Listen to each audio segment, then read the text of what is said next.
اس media talk کو کور کرنے کے لیے سب تشریف لائے۔ آج سب سے پہلے تو میں آپ کو اسلام آباد میں جو قومی اسمبلی کی 3 حلقے ہیں NA46, NA47 اور NA48، ان کے حوالے سے پچھلے 3 دنوں میں جو کنٹروورسی کریٹ کی گئی ہماری مخالف سیاسی جماعت کی طرف سے، اس کے حوالے سے کچھ تفصیلات میں آپ کے ذریعے پوری قوم کے سامنے رکھنا چاہوں گا، کیونکہ 19 فروری کو ہمارے ان تینوں حلقوں کے نوٹیفیکیشن اسلام آباد ہائی کورٹ کے ڈبل بینچ نے سسپینڈ کر دیے، معطل کر دیے۔ اس پہ جو پروپیگنڈا کریٹ کیا گیا پورے ملک میں پاکستان تحریک انصاف کی طرف سے، وہ یہ تھا کہ ان حلقوں میں کوئی بے ضابطگی ہوئی ہے اور وہ بے ضابطگی ہائی کورٹ نے ٹریس کی ہے، جس کی بنیاد پہ یہ نوٹیفیکیشن معطل ہوئے ہیں۔ تو میں آج وہ تمام تفصیلات آپ میڈیا کے سامنے رکھنا چاہتا ہوں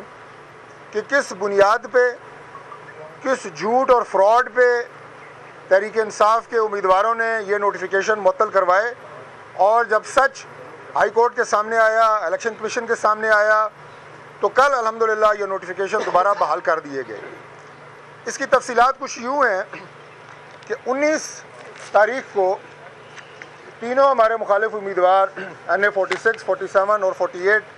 جو الیکشن ہار چکے ہیں، وہ ہائی کورٹ میں پیش ہوتے ہیں اور ان کی ریٹ پٹیشن کے اوپر اعتراض لگتا ہے۔ اور وہ اعتراض کیا ہے کہ اسلام آباد میں election tribunal, election commission of Pakistan قائم کر چکا ہے، لہٰذا الیکشنز کے متعلق کوئی بھی شکایت الیکشن ٹرائیبیونل سنے گا، اور ہائی کورٹ وہ شکایت سننے کی مجاز نہیں ہے۔ میں چونکہ یہ قانونی نکتہ ہے تو مختصر طور پہ میں اس کی تفصیلات بھی آپ کے سامنے رکھنا چاہوں گا کہ جو ٹرائیبیونلز ہوتے ہیں یہ پاکستان میں ہر الیکشن کے بعد الیکشن کمیشن آف پاکستان مقرر کرتے ہیں۔ الیکشن ٹرائیبیونل عام طور پہ ہائی کورٹ کے ججز پہ مشتمل ہوتا ہے۔ اسلام آباد کا الیکشن ٹرائیبیونل بھی ہائی کورٹ کے ایک آنریبل جج صاحب کی سربراہی میں 17 تاریخ کو اس کا نوٹیفیکیشن ہوتا ہے، جو یہ نوٹیفیکیشن میرے سامنے ہے، آپ کو میں دکھا رہا ہوں۔ اب ٹرائیبیونل بننے کے بعد باقی عدالتیں الیکشن سے متعلق کیسز کیوں نہیں سنتی؟ اس کی صرف ایک وجہ ہے، اور وہ یہ ہے کہ ثبوت ہر ایک فرد کے پاس ہوتے ہیں۔ فارم 45 کی بات ہوئی، میں دکھاؤں گا، آج فارم 45 ہم بھی لے کے آئے ہیں۔ اب دوسرے امیدوار کے پاس بھی فارم 45 ہیں، میرے پاس بھی ہیں۔ اس کا تعین کرنا کہ کون سے فارم 45 اصلی ہیں، کون سے اصلی نہیں ہیں، یہ ٹرائل کورٹ کا کام ہوتا ہے۔ وہاں پہ شاتیں ریکارڈ کی جاتی ہیں، ایویڈنس ہوتا ہے، اور ہائی کورٹ ٹرائل کورٹ نہیں ہوتی، ایویڈنس ریکارڈ نہیں کرتی۔ اس لیے الیکشن کمیشن بھی ٹرائل کورٹ نہیں ہوتا، ایویڈنس ریکارڈ نہیں کرتا، اس لیے الیکشن ٹرائیبیونل مقرر کیے جاتے ہیں۔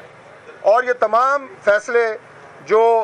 آپ یہ کہیں کہ مقدمات ہوتے ہیں، شکایات ہوتی ہیں الیکشن کی، وہ ٹرائیبیونلز میں جاتے ہیں۔ یہ نقطہ ایکسپلین کرنے کے بعد میں آپ کو بتاؤں گا کہ 19 تاریخ کو انہوں نے کیا کیا۔ یہ ڈبل بینچ کے سامنے پیش ہوئے اور وہاں پہ جا کے انہوں نے جھوٹ بولا کہ الیکشن ٹرائیبیونل اسلام آباد کا قائم نہیں ہوا۔ میں نے آپ کو 17 تاریخ کا نوٹیفیکیشن دکھایا ہے، اور یہ 19 تاریخ کو جاتے ہیں اور کہتے ہیں جناب کہ ٹرائیبیونل قائم نہیں ہوا۔ اور جج صاحب اپنے اس فیصلے میں 19 تاریخ کو لکھتے ہیں، جج صاحب کو بھی میں ان کی تعریف کروں گا اسلام آباد ہائی کورٹ کی، کہ انہوں نے اپنا فیصلہ شروع یہاں سے کیا کہ چونکہ انہوں نے ہمیں بتایا ہے کہ ٹرائیبیونل قائم نہیں ہوا، اس لیے ہم یہ مقدمہ سن رہے ہیں۔ وہ فرماتے ہیں کہ office has raised an objection to the effect that the instant intra-court appeal is not maintainable since the tribunal to hear the election dispute for Islamabad territory has already been constituted۔ یہ اعتراض لگایا گیا، لیکن انہوں نے جو کہا کہ ٹرائیبیونل نہیں بنا، تو جج صاحب نے آگے لکھا کہ since the learned counsel for the ECP who is in attendance of the court cell, court's call submits that a notification in this regard is yet to be issued by the ECP۔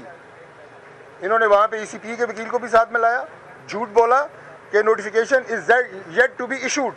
بہرحال اگلے دن جب پتہ چلا اسلام آباد high court کو، تو انہوں نے اپنے فیصلے کے اندر یہ لکھا کہ given the fact that an election tribunal for the Islam Abad Capital Territory has already been constituted through notification dated 17 February issued by ECP, It would not be appropriate to proceed further in the matter. یہ 21 تاریخ کو اسلام آباد high court نے یہ metre dispose of کر دیا اس بنیاد کے اوپر جو میں آپ کے سامنے رکھ چکا ہوں، اور اس کے بعد